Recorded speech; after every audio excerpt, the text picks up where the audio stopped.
আমি এ জীবন রাখতে চাই না। একজন মানুষের জীবনে এত খারাপ কিভাবে হতে পারে? সমস্যাগুলো কেন সব একসাথেই আসে?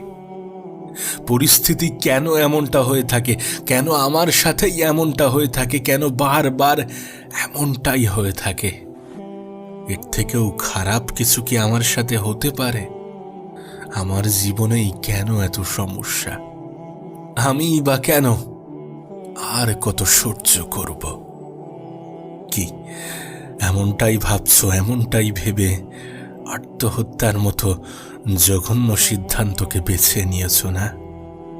যদি এমনটাই ভেবে থাকো, তাহলে তোমাকে একটা অদ্ভুত ইনফরমেশন দিতে চাই। কতটা মজার বিষয়! এ পৃথিবীতে 800 কোটি মানুষের বসবাস। যদি আত্মহত্যাই সব থেকে বড়